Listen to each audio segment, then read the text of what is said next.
Assalamualaikum. Halo, jumpa lagi ya. Sebelumnya saya ucapkan banyak-banyak terima kasih kepada kawan-kawan semua yang terus mendukung Mitra Pertanian channel ini hingga hari ini dan seterusnya. Saya doakan mudah-mudahan kita semua selalu diberikan sehat, diberikan rezeki yang melimpah, dipermudah dalam segala urusan, dan semoga setiap ilmu yang saya bagikan bisa membawa manfaat untuk kita bersama. Karena sebaik-baiknya orang yang bisa bermanfaat untuk orang lain. Dan ini perkembangan semai cabai rawit kaliber usia 40 hari setelah semai. Pertumbuhan tetap optimal meskipun memakai tray semai 128 lubang yang memiliki diameter lubang lebih kecil. Tapi saya sarankan ya, jika kawan ingin memakai pot tray, lebih baik gunakan yang lubangnya 105 lubang karena diameter lubangnya lebih tinggi dan lebar, sehingga pertumbuhannya akan semakin lebih optimal karena perakaran tumbuh lebih banyak dan lebih leluasa. Bibit ini sudah siap dipindah tanamkan karena postur dan usia sudah layak.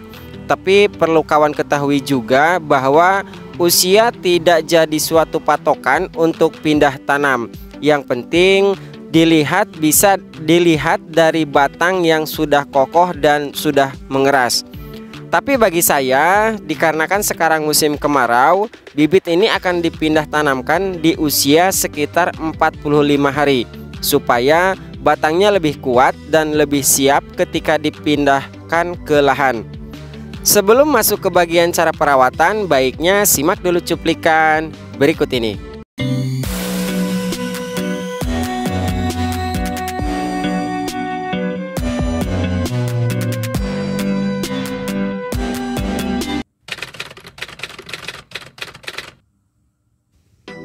Ini perkembangan usia 28 hari setelah semai atau 3 minggu sudah mulai tumbuh daun kelima. Di usia 4 minggu, saya kocor dengan pupuk makromajemuk dari Merauke MAP sebanyak 1 sendok makan, asam humat setengah sendok makan untuk takaran air 3 liter. Asam humat digunakan untuk mengoptimalkan penyerapan unsur hara fosfat agar perakaran dan bulu-bulu akar lebih banyak. Mengingat diameter lubang potrai terbilang lebih kecil. Alasan kenapa saya tidak mengaplikasikan pupuk NPK 1616 karena saya mengurangi pemakaian unsur hara nitrogen. Media semai ini selalu dalam keadaan lembab ya. Jika kandungan nitrogen lebih banyak, maka resiko pertumbuhan jamur akan berkembang biak dan menyerang perakaran.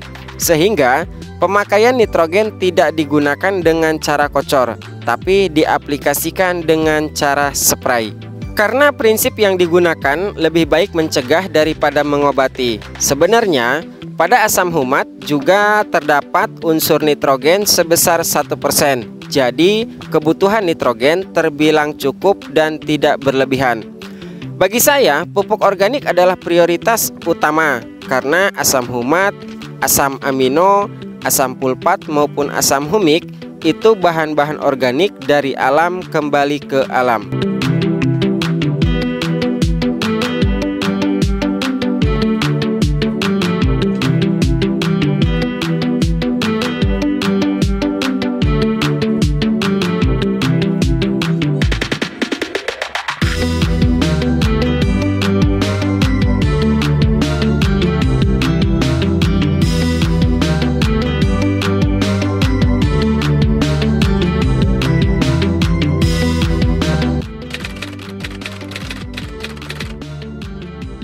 Dan ini perkembangan di usia 31 hari, daun terlihat lebih hijau, batang lebih tinggi dan lebih kokoh.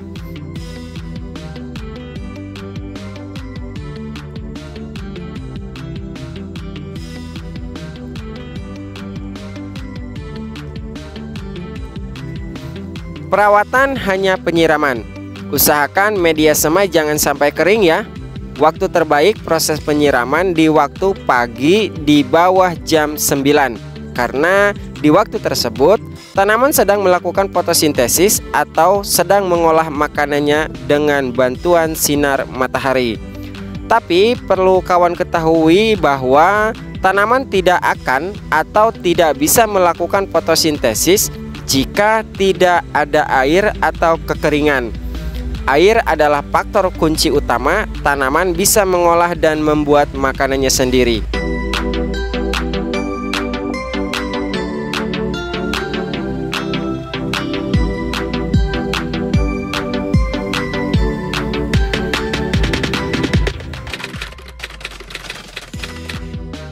Dan ini perkembangan di usia 33 hari, 5 hari setelah dilakukan pengocoran pupuk makromajemuk dan asam humat.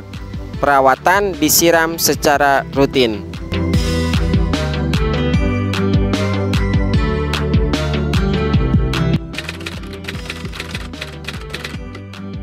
Perawatan usia 35 hari saya spray memakai bioaktivator untuk pencegahan keriting daun, virus kuning, dan menekan pertumbuhan jamur penyebab penyakit. Untuk dosis hanya 1/4 tutup dari 2 liter air yang digunakan. Kemudian untuk memacu pertumbuhan saya gunakan gandasil daun sebanyak 1/4 sendok teh. Jadi yang intinya untuk pencegahan virus saya pakai bioaktivator, untuk nutrisi, hara makro dan mikro saya gunakan gandasil daun.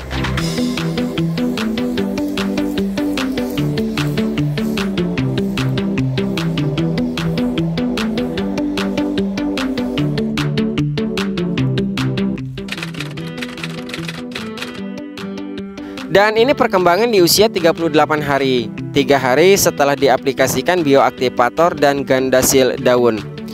Pertumbuhan lebih sehat, daun lebih lebar dan lebih hijau. Tekstur daun juga bagus ya, tidak terlalu loyo, karena jika daun terlalu loyo akan mudah terserang hama. Batang lebih tinggi dan lebih kokoh meskipun lubang potrai ini lebih kecil.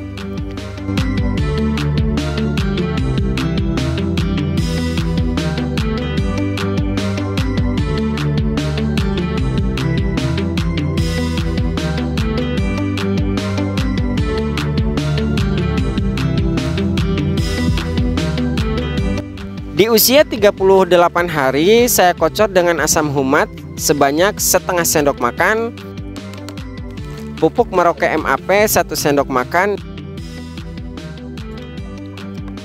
dan asam amino setengah tutup dari 4 liter air yang digunakan.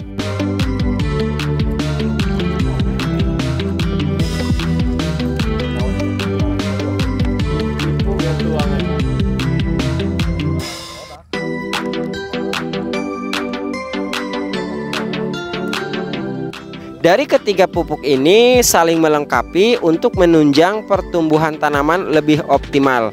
Pupuk Merauke tinggi unsur fosfat, asam humat untuk mengoptimalkan penyerapan unsur fosfat, dan asam aminovertipot untuk mempercepat perpanjangan dan pembelahan sel tanaman.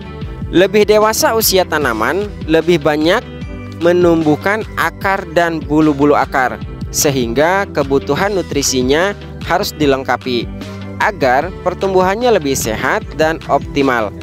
Saya sarankan untuk pemakaian asam humat jangan diaplikasikan secara foliar atau secara dispray, karena jika dispray akan meninggalkan noda yang membuat daun berwarna hitam kecoklatan, sehingga kurang elok dipandang jika daun berwarna hijau jadi hitam.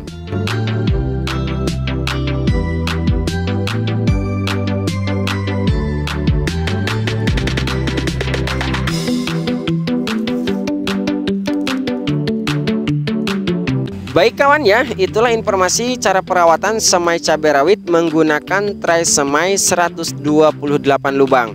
Saya ingatkan sekali lagi, jika ingin menyemai memakai pot tray, maksimal gunakan yang lubangnya 105 lubang supaya pertumbuhannya lebih paten dan lebih optimal.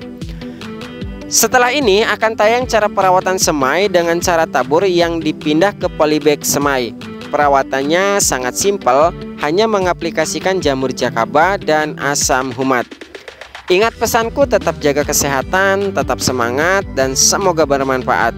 Jika informasi ini bermanfaat, jangan lupa like, komen, dan share. Terima kasih dan sampai jumpa di konten bermanfaat berikutnya.